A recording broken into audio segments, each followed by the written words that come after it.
On the news tonight, the Prime Minister and a US business team discuss broader cooperation and prospects for business in the Kingdom's key sectors.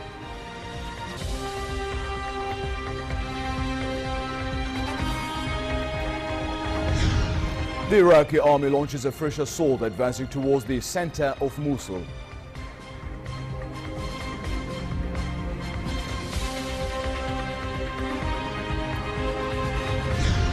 And Syrian government forces recapture several areas near Aleppo's old city from rebels.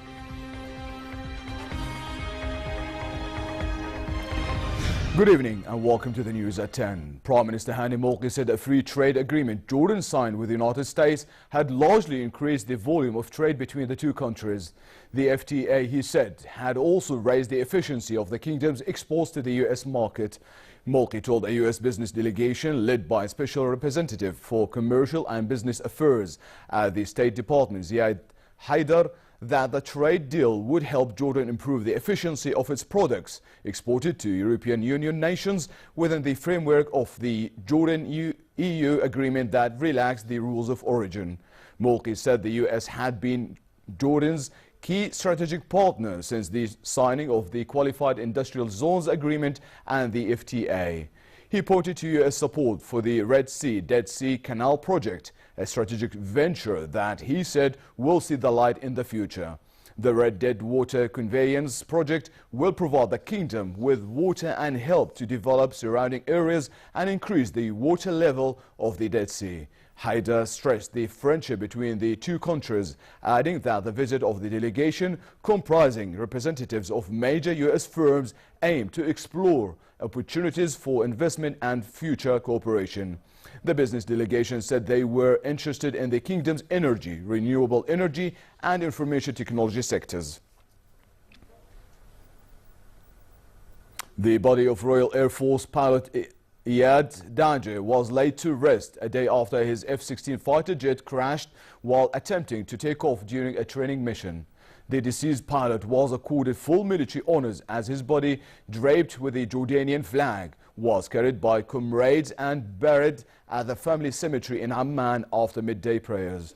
Chairman of the Joint Chiefs of Staff, Lieutenant General Mahmoud Freyhat, His Royal Highness Prince Faisal Ibn al-Hussein, the Royal Air Force Commander, heads of security agencies and senior general command officers as well as civic and military officials joined the family of the pilot and local citizens at the funeral. The Army Chief presented the national flag to the family, who expressed their appreciation for the Armed Forces Command's gesture and their pride in their son, who fell as martyr in the line of duty, pledging allegiance to the Hashemite leadership. The Jordan Armed Forces Arab Army has mourned its martyr.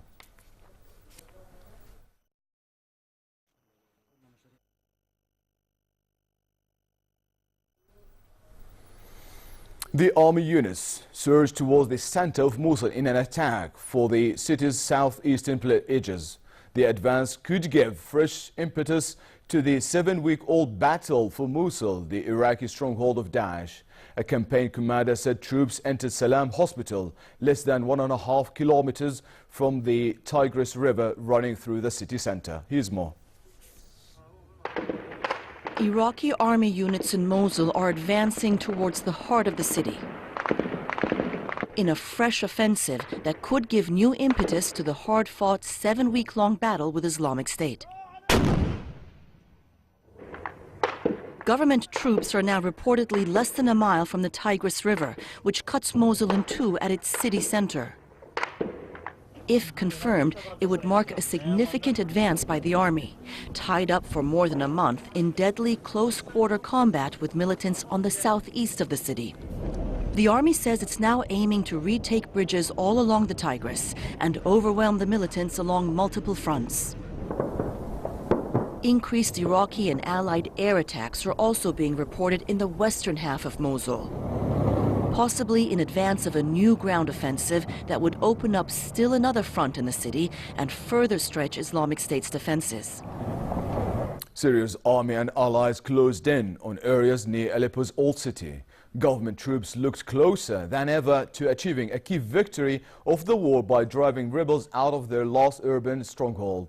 Russia said its Syrian government allies had taken control of 5 more districts of Aleppo and had now seized 35 districts from the rebels during an advance that has changed the course of the conflict. The United Nations described a very disastrous situation in eastern Aleppo. The Syrian Foreign Ministry said it would accept no truce at this point in Aleppo should any outside parties try to negotiate one. Russia and China yesterday vetoed a UN Security Council resolution calling for a week-long ceasefire. Russian Foreign Minister Sergei Lavrov said talks with the United States on the withdrawal of rebels from Aleppo would begin in Geneva this evening or tomorrow. UN coordinator for the Middle East peace process, Nikolai Mladinov, urged Israel to scrap draft legislation legalizing settler outposts in the occupied West Bank. He said the legislation was initially endorsed in the Knesset, seeks to give legality to the settlements and settler outposts illegally built on Palestinian-owned land without government authorization. Mladinov said some looked at the legislation as a step to annex the West Bank. If adopted, he warned, it will have long-term legal implications for Israel and will further diminish prospects for Arab-Israeli peace. The UN official stressed that all settlement activity is illegal under international law and runs contrary to the Middle East Quartet's position that settlements are a key obstacle to peace. Libyan forces backed by US airstrikes have finished clearing the final district of former Daesh stronghold of Sirte, in which the terror group has been holding out. A spokesman for the forces said the forces had secured all the buildings and the streets in the Gaza Bahriya area where Daesh fighters have dug in for weeks. Witnesses confirmed the battle for control of the district had ended, but the spokesman said forces still need to secure the area around Sirte. Libyan and Western officials say some Daesh fighters escaped from Sirte before the battle or in its early stages. They fear an insurgent campaign from outside the city and there have been attacks in outlying areas. Her Majesty Queen Rania Al Abdullah joined a group of education professionals at a workshop on the deteriorating performance of Jordanian students in the Trends in International Mathematics and Science Study, TIMSS. The Queen paid a visit to the Maha Secondary School for Girls in Balqa. She also dropped by mathematics and science lessons taught by student teachers enrolled in the pre-service professional diploma program implemented by the Queen Rania Teachers Academy, who are currently fulfilling their practicum module at the same school.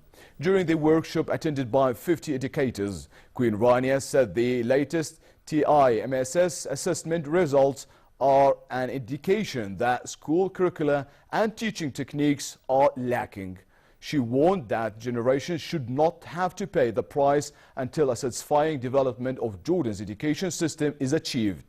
The performance of Jordanian students in last year's TIMSS assessment has dropped drastically, placing Jordan 23 points below its rank in 8th grade science. The Queen said the results were shocking because they reveal that most students are neither fully grasping what they are taught nor are they capable of employing their knowledge, especially in mathematics, which should rely on understanding and reasoning rather than memorization.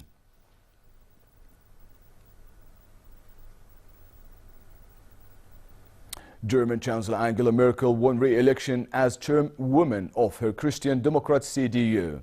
She won with 89.5% of votes cast by just under 1,000 party delegates. The victory gave Merkel a boost as she seeks a 4th term in office next year. The endorsement fell short of the 96.7% Merkel secured when she was last re-elected 2 years ago. Her decision last year to open Germany's doors to some 1 million migrants sapped some grassroots support and has dented the CDU's poll ratings. Merkel's lowest winning score in election as chairwoman was 88.4% in 2004. The CDU is meeting in Essen, where Merkel was first elected party chairwoman in 2000.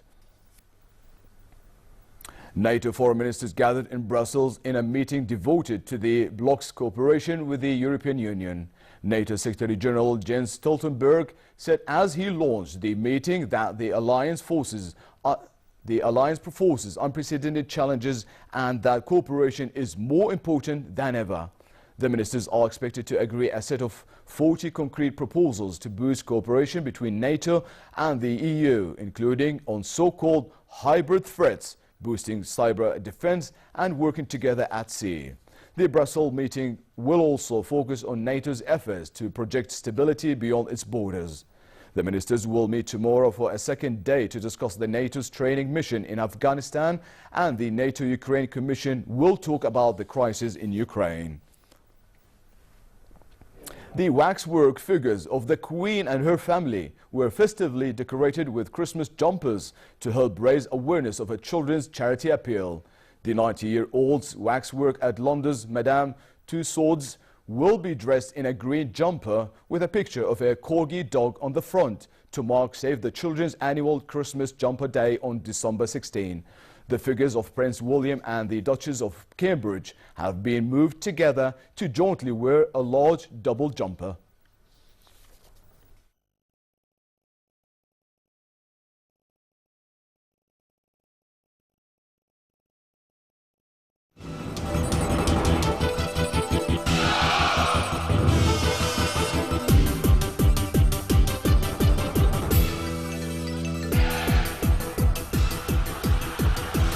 Real Madrid geared themselves up ahead of Champions League clash with table-topping Borussia Dortmund.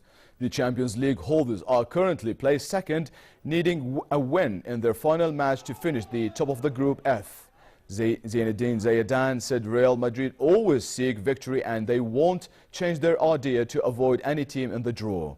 Real are 6 points clear of Barcelona atop La Liga and will equal the club record of 34 games unbeaten in all competitions set in the 1988 and 89 campaign if they avoid defeat tomorrow against Dortmund.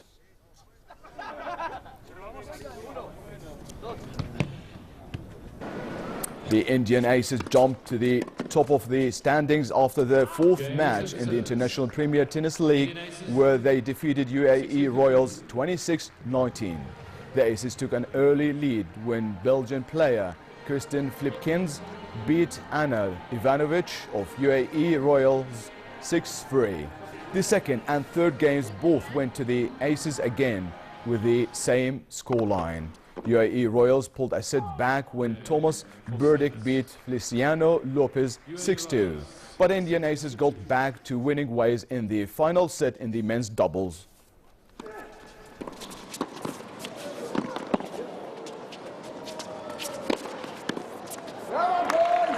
Game, set, match, Indian Aces.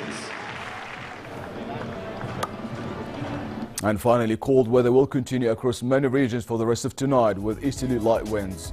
Tomorrow, sunny but a bit chilly conditions will prevail across the kingdom with easterly light moderate winds. The Gulf Aqaba should expect milder conditions tomorrow with northerly moderate winds and slightly high seas. Next are the lows and highs for tonight and tomorrow.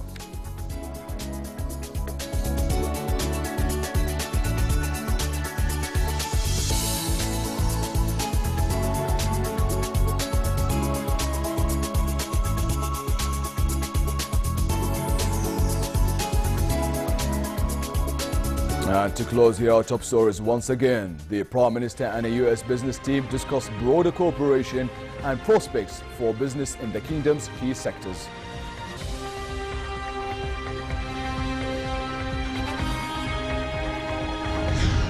The Iraqi army launches a fresh assault advancing towards the center of Mosul.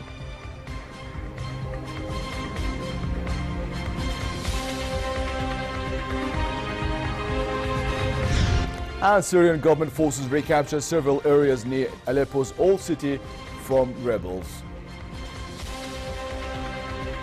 And with that, we come to the end of tonight's news. I'm Leo Balkar. Thank you for watching and have a good night.